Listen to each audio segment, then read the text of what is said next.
Hello and welcome to the Lost Media Chronicles, a show that talks about various lost movies, music, art, and in this month's case, video games. As we chug through Video Game Month, which is now into its second month due to how busy I've been, there have been requests to cover one extremely popular franchise. That's right, after years of requests, I'm finally tackling Sonic the Hedgehog. Now, I doubt many people need an explanation for Sonic. Sega's flagship mascot character has been the topic of many unreleased and cancelled games. This video is going to talk about the smaller scale releases, as larger games that got farther into production can have the video on their own entirely. This is also not going to cover any of the cartoons or comic books, just the video games. Now, besides a few games that I played during my childhood, I'm not exactly nostalgic for this franchise. But that doesn't mean that I don't find the treasure trove of lost and unreleased games any less fascinating. The first piece of lost Sonic media is the prototype version of the first game. It was displayed for consumers to get an early taste for the game for the Tokyo Toy Show in June 1990. The game featured an early version of Green Hill Zone, with more advanced graphics than the final game, with more layers that scrolled independently from each other. There were also other differences regarding the art and scenery. The level was planned on being released with the Sonic Mega Collection, but Sega lost the ROM. This has led to a massive search for the original cartridge, which there was probably only ever one of. Sega couldn't have predicted just how explosive Sonic's popularity would become, so you can't fault them for losing the game.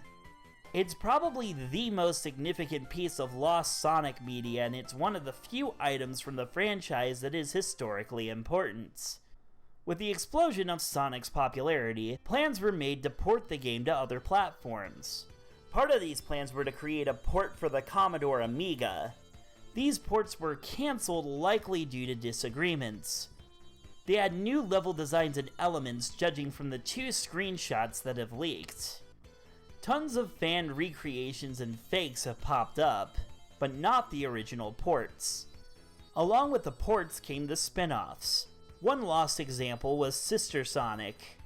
Meant to be an American localization of the Japanese RPG Sega CD game Popful Mail, with its characters replaced with the Sonic characters, the game was featured in a 1993 article of Electronic Gaming Monthly. Fans of the original game sent angry letters to the developers begging them not to change the original. Sega listened and the localization was promptly cancelled. No elements of the localization have ever leaked, but fans doubt it got far enough into production to have enough material to leak. The next game is related to a little-known Sega console called the Sega Pico. Meant to be a children's computer with low functionality similar to VTech, a Sonic game was planned for it. Sega put out Echo Jr. for the system, which flopped, and they were hoping that Sonic Jr. would make up for it. With the failure and discontinuation of the Sega Pico, the game's cancellation was predictable. Another lost Sonic game was the Sonic Sports game for the 32X. Meant to be another one of the franchise's many spin-offs, this game was to feature a collection of sports events featuring many of the Sega characters, including Ristar. With the failure of the 32X, it seemed like it was shelved indefinitely, and it's unknown how far it went into production. No ROMs or even screenshots have surfaced, though several announcements from magazines still survive. Sega tried their hands at several Sonic games for the Sega Saturn.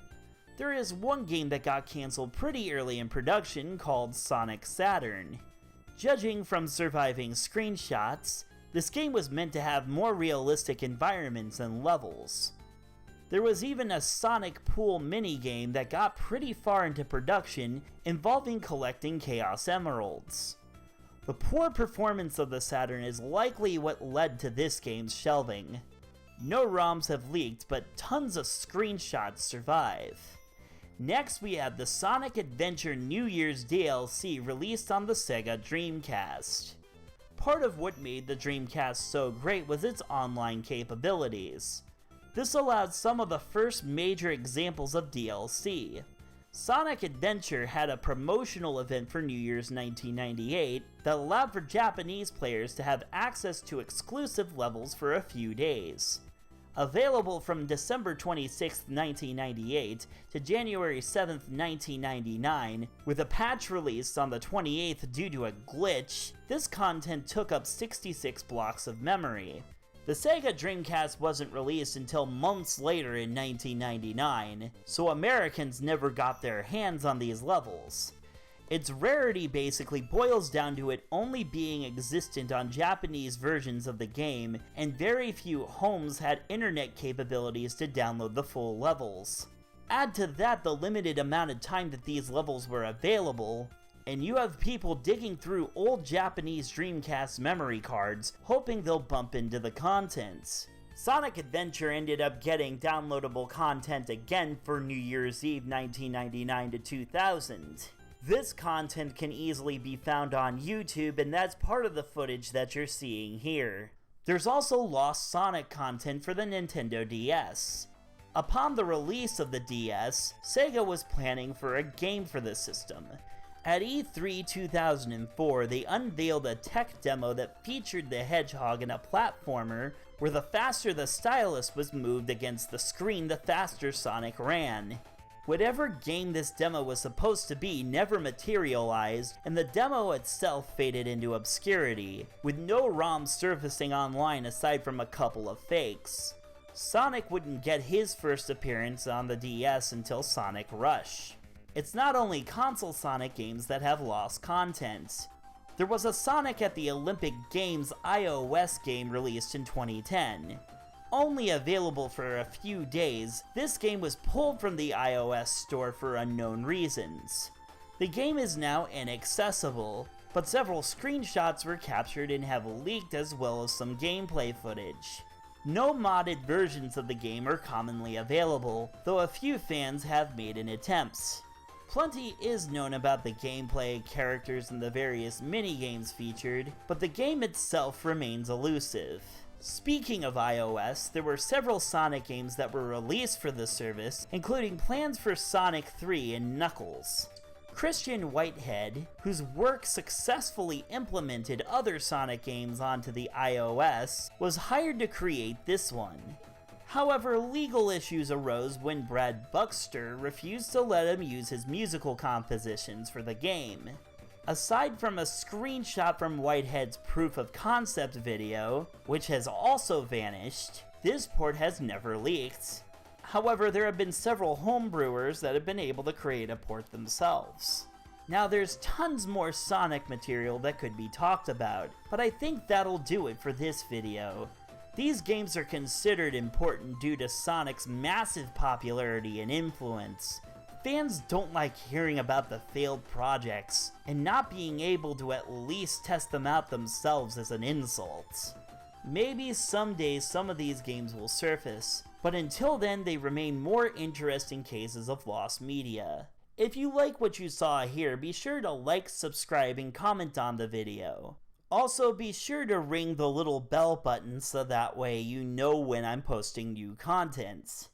Also, be sure to check out other episodes of the Lost Media Chronicles, as well as my other show, Adventures in Vinyl, and If Music is More Your Speed.